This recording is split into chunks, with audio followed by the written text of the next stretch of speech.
Bien, shalom, shalom.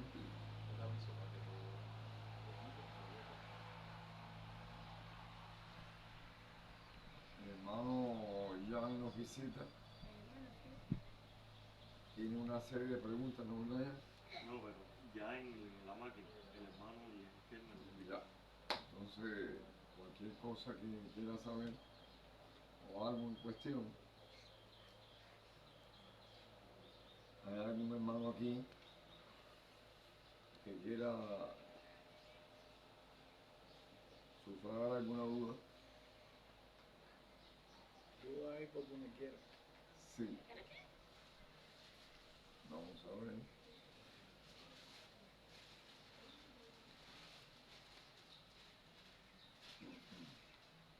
Yuri no tiene nada que hablar, no tiene nada que decir.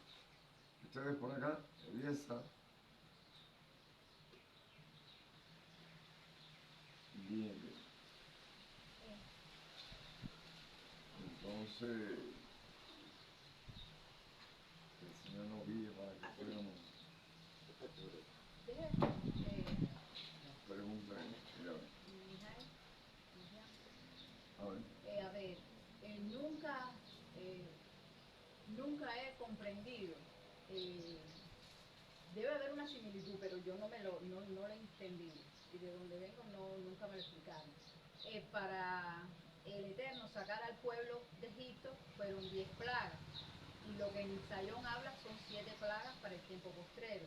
Eso, no sé, es que no sé ni siquiera cómo O sea, ¿qué formularlo. similitud tienen las 10 plagas de Egipto con las 7 plagas de O revelación? como puedes, me explico, porque no sé ni cómo formularlo, porque no... Bueno, eso es una cuestión que en el testimonio de Yeshua uno único se ve. Porque precisamente el libro de revelación es una revelación del testimonio de Yeshua mucho más allá.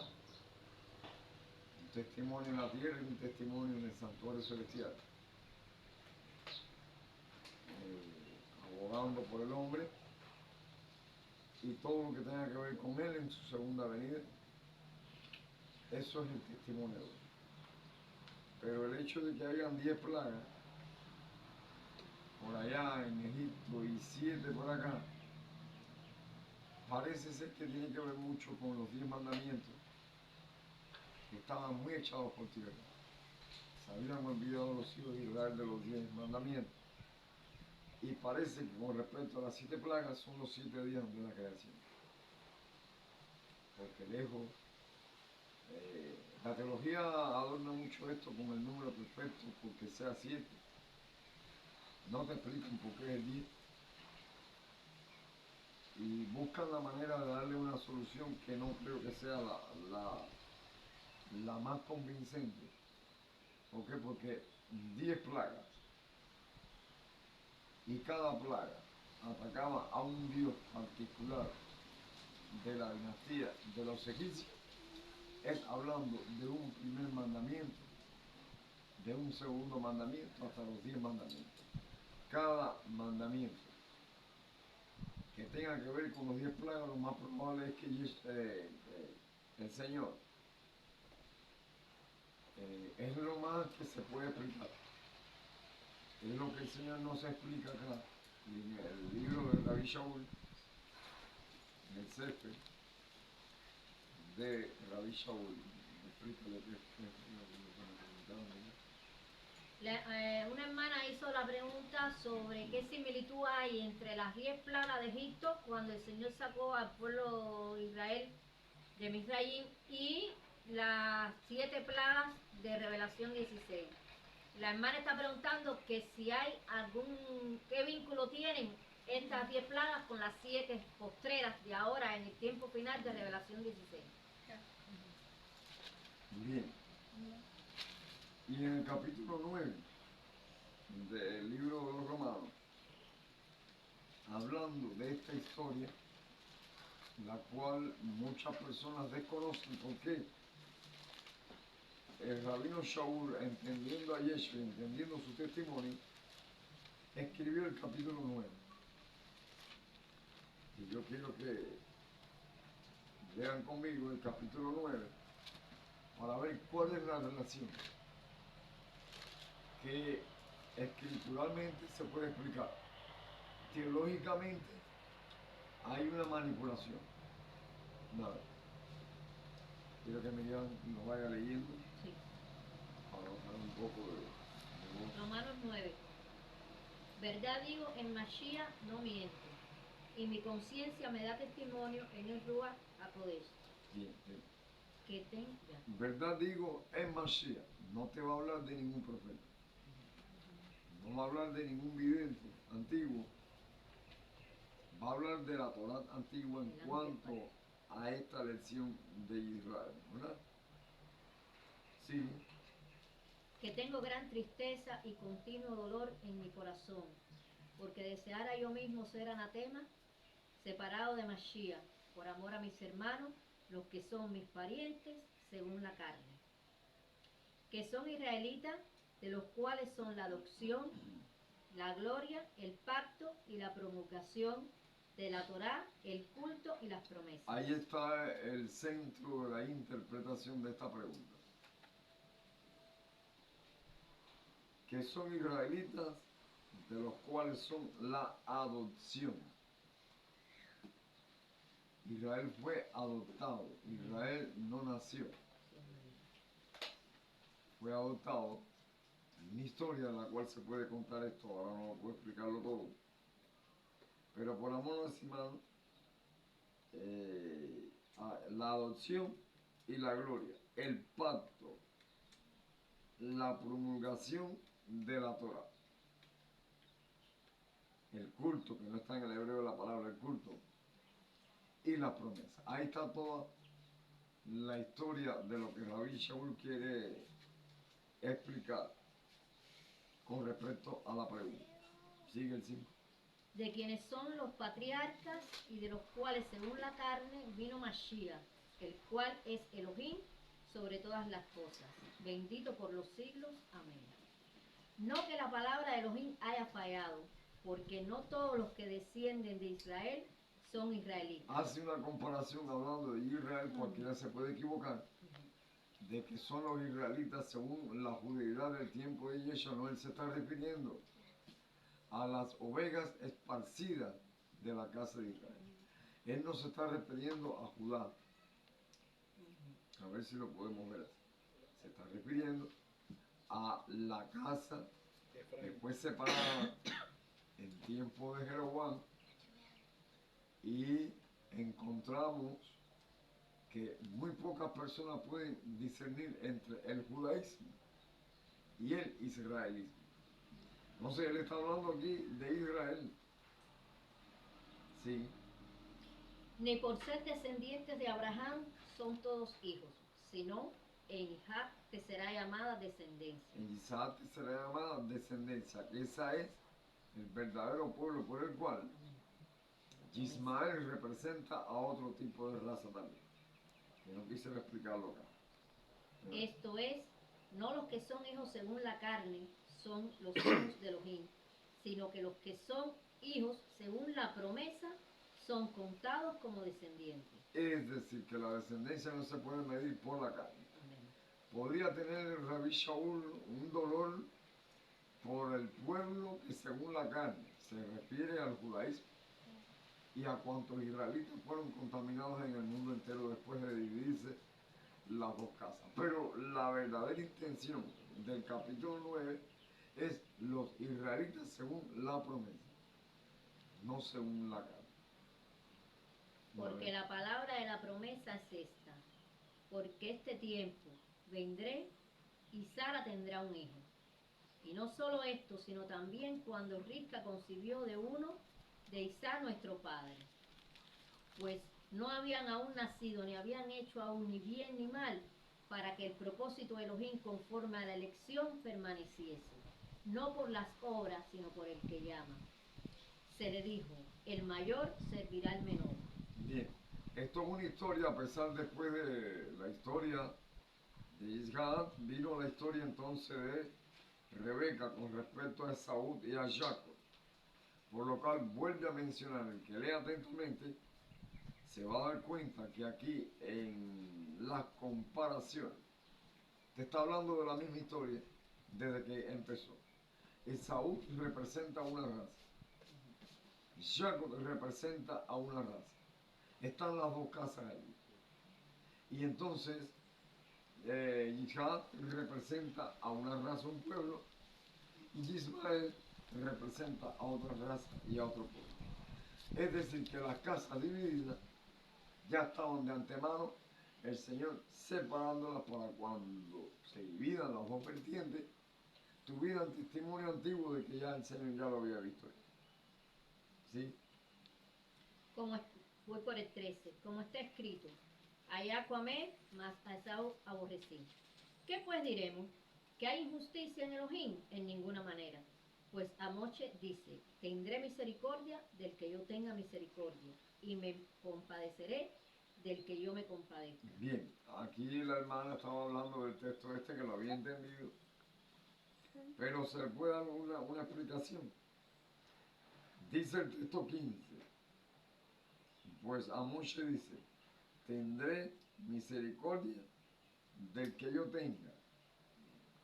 Algo así como, la tiene porque le da la gana. No, no es un mandamiento. Él tiene misericordia de las personas que tienen misericordia. Es lo que pasa. Entonces, Él tendrá misericordia del que yo tenga misericordia porque el reo culpable es misericordioso para con sus semejantes o algo así parecido. Y el compadecerse del que yo me compadezca es porque hay personas que se compadecen. Es decir, tenemos la parábola del buen samaritano y el Señor se compadece del que ayudó a aquel hombre golpeado y el samaritano que es descendiente de Israel, no de Judá, él tuvo misericordia con él y se compadeció de él también. Es algo de una respuesta a una pregunta. No es que la tenga, por así decirlo, porque Esaú, debiendo tener la primera bendición, tomó o en su ignorancia, vamos a decirlo así, no tomó la primera por negligencia, no le dio importancia a la primera bendición. Jacob, a pesar de instruido por la madre, cometiendo un error grave de robársela y tratar de quebrantarla por las obras de la ley, tuvo que pagar ahí en Padán Aram. Es una historia que ahora va a parar en Faraón, de que el por qué hubieron 10 plagas allá.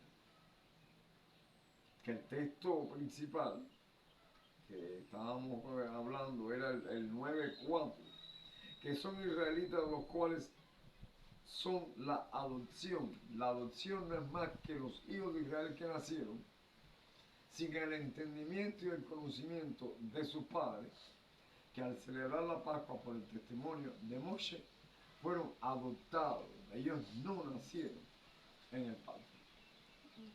Y la gloria porque fueron llevados al monte Sinaí y vieron por primera vez la braveza del Padre en cuanto a violar a Adán y su posteridad el mandamiento. Descendió de esa forma porque estaba enojado contra una ascendencia que no tuvo amor por los mandamientos. Y ese es el centro de la explicación. Dice, el pacto y la promulgación de la Torah, el culto y la promesa, todo está basado ahí. Se refiere a Esaú, a Jacob, se refiere a la descendencia judaísta y la descendencia israelita, se refiere a Ismael o a Isaac, todo es un todo. De tal manera que hay una explicación por la cual la pregunta ahora vamos a saber por qué tiene que ir exactamente a la historia de Faraón. 16. Así que no depende del que quiere ni del que corre, sino de Elohim que tiene misericordia. Porque la Escritura dice a Faraón, para esto mismo te he levantado, para mostrar en ti mi poder y para que mi nombre sea anunciado por toda la tierra. ¿Cómo es esta historia por la cual? Que por eso que la teología no responde.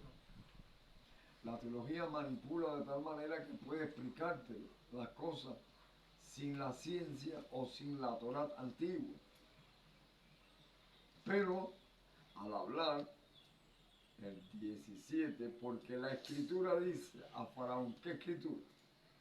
¿Qué escritura? El Shemón o el Bereshit.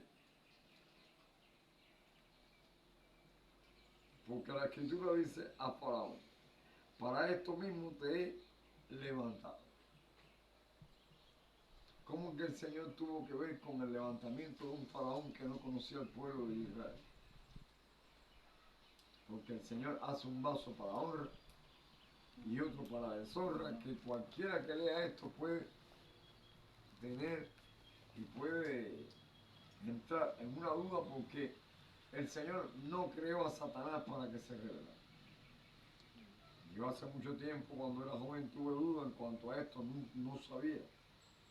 Pero después con el tiempo me di cuenta que si el Señor, conocedor del bien y del mal, un ángel se haya revelado contra el trono, es la mera instancia de que como conocedor del mal, él sabe a dónde va a parar el mal.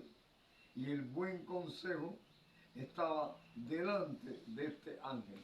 Así ha pasado por todos los hombres que han tratado de destruir y pisotear los 10 preceptos que dio el Señor en 2 tablas de piedra.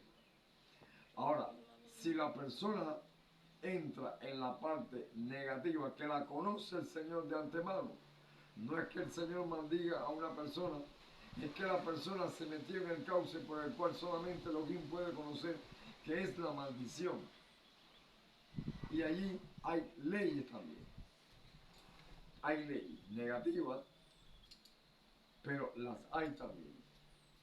Por eso que el corazón, de donde emana la vida, es el centro ilustrativo de un arrepentimiento. Pero si la persona endurece el corazón, que ahora vamos a ver esta otra historia aquí, no es que el Señor endureció el corazón de Faraón, es que viendo la claridad entre el error y la verdad con respecto a la plaga, no podía pensar nunca que esto existiera, ni que había un creador. Él no conocía al Elohim de Israel. Otros faraones en los días de José, como en los días de Abraham, sí conocían al Elohim de Israel. Este no lo conocía. Y no es que él lo levantó para esto, sino que él, en la herencia o la herencia de un faraón, era que tenía que ser instruido en la dinastía idolátrica para heredar el trono y hacer lo que él quisiera con respecto al dictamen de Memphis, de todos estos dioses antiguos. Y entonces hay leyes para el mal también. Y cuando la ley del mal se posesiona de un corazón que no quiere reconocer el poder y la gloria del Creador de los cielos y la tierra, simplemente va a cumplir las leyes que el Señor, conociendo el mal, la ley del mal te va llevando y te va arrastrando hasta que el Señor declara culpable a la persona. No porque el Señor le haya levantado. La actitud de la misma persona. Es la actitud. Y como el Señor conoce el fin desde el principio, en la ley del mal, entonces la persona, todo lo que vaya a hacer con respecto a la violencia contra los 10 preceptos que da el Señor, ya eso ya lo conoce el Señor. A ver, sigue leyendo. 18. De manera que de quien quiere tiene misericordia, y al que quiere endurecer, endurece. Pero me dirás, ¿por qué pues inculpa? ¿Por qué? Porque ¿quién ha resistido a su voluntad? Mas antes, oh hombre, ¿quién eres tú para que alterques con Elohim? Dirá el vaso de barro al que lo formó, ¿Por qué me has hecho así? Esa es una de las cuestiones que yo cuando era joven estaba muy dudoso. Dice así, El 20. Más antes, oh hombre, ¿quién eres tú para mas que antes, hombre, ¿quién eres tú para cantarte como Elohim? Dirás al vaso de barro, al que lo formó, ¿por qué me has hecho así? ¿No tiene entonces el ángel de la rebelión algún dictamen que lo haya dicho y lo hayan comprobado sus hijos? De que por qué yo tengo que ser así. No, tú eres así porque no oíste el consejo de la palabra. Y la herencia del mal te envolvió en la iniquidad, por lo cual la persona no puede razonar, porque hay leyes también. No es que el Señor lo haya hecho así, sino que la desobediencia lo ha llevado a ser así.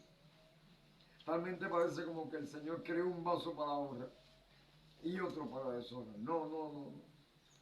Todos los seres creados tenemos el privilegio de elegir. no quiere que nadie perezca? Elegir. No es que Él me obliga a que yo elija el bien o el mal. Usted decide, como está escrito en la Torah, he puesto delante de ti el bien y el mal. Escoge pues el bien, para el que bien. vivas. Él no dice escoge el mal, escoge pues el bien para que viva. Entonces no hace falta explicar el mal. Si lo escoges, vas a morir. Es una... hay que analizar bien esta parte. La hermana me hace esta pregunta, que puede ser la pregunta de muchas personas, pero ya de antemano estamos con el favor del Señor tratando de que la persona no caiga en una duda con respecto a este faraón.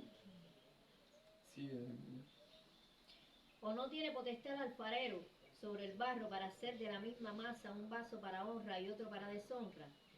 Y que si Elohim, queriendo mostrar su ira y hacer notorio su poder, soportó con mucha paciencia los vasos de ira preparados para destrucción, soportó con mucha paciencia.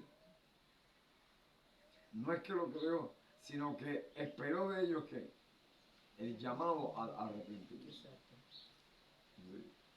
y para hacer notorias las riquezas de su gloria, las mostró para con los vasos de misericordia que él preparó de antemano para gloria, a los cuales también ha llamado, esto es, a nosotros, no solo de los judíos, sino también de los gentiles.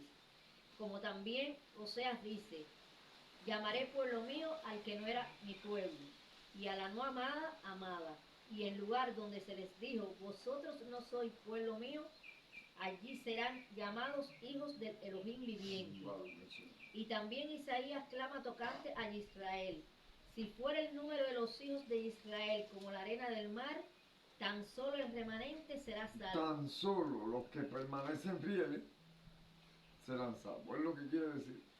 Porque el Señor ejecutará su sentencia sobre la tierra en justicia y con prontitud.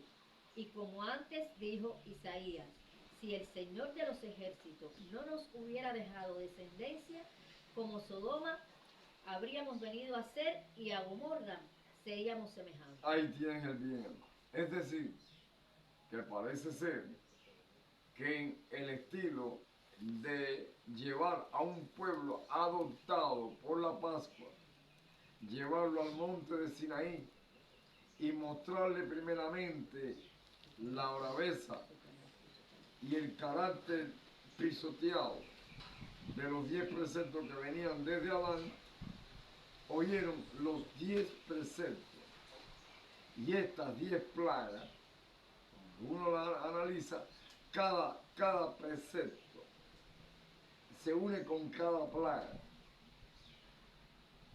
Y esta es la explicación que debería de darse en una pregunta como esta y no especular. Ahora, que si hay 7 plagas preparadas en el libro de Revelación, también es la historia por la cual los días de la creación están pisoteados. La combinación de los días de la creación con los 10 mandamientos está todo el carácter de un Elohim misericordioso, entregando a su Hijo para ser presentado como ofrenda propicia a los que entienden, a los que comprenden. Aquí en el libro Se apagó. Espérate. No, no se apagó.